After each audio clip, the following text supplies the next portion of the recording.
পেয়েছিস? হ্যাঁ, এই একটু আস্তে কথা বলে, একটু আস্তে কথা বলে। চারটি আর্য শব্দ আছে।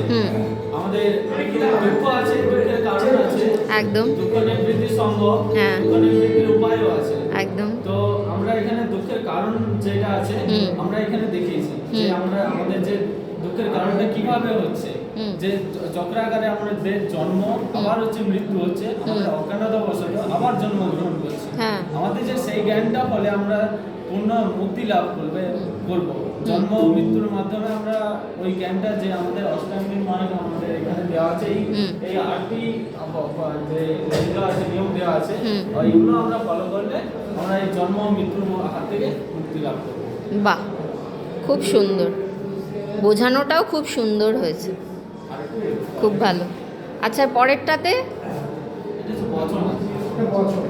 আচ্ছা, আমাদের যেরকম একটা বাক্য গঠন করতে হলে হ্যাঁ, হ্যাঁ, বাক্য চালু করে তার জন্য অঙ্গ হ্যাঁ, এইসব লাগে। হ্যাঁ। সেরকম একটা আদর্শ আচরণের ক্ষেত্রে আমাদের চারটে অংশ: পরিবার, উদ্দেশ্য, সৌন্দর্য, এই আচ্ছা। চারটে অংশ যদি নিয়ম মেনে চলা যায় এটাকে আদর্শ বচন করা যায়। আচ্ছা। যেমন যদি আমি বলি বাক্যরূপ যদি বলি রাম হয় ভালো ছিল, কিন্তু আমি যদি এখানে মানে রাম ভালো ছিল, আমি বাক্যে বললাম, এবার আমি যখন বচনটাকে পরিবর্তন করতে যাবো আদর্শ বচনে, এটা চারটে ফর্মেট আছে: এ ই আই এই চারটে ফর্মেট।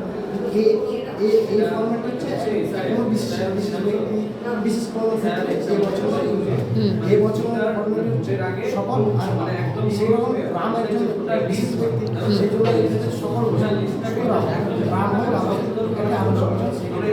আচ্ছা, আর হচ্ছে হ্যাঁ, সেটা তো দেখতেই পাচ্ছি। একটু সরে আয়, আস্তে আস্তে আস্তে আস্তে আস্তে। নামটাই ঢাকা পড়ে গেছে মালা। হ্যাঁ, এগুলো ঘর স্কুল করার গিয়ে সময় এটাও হাতে বানানো?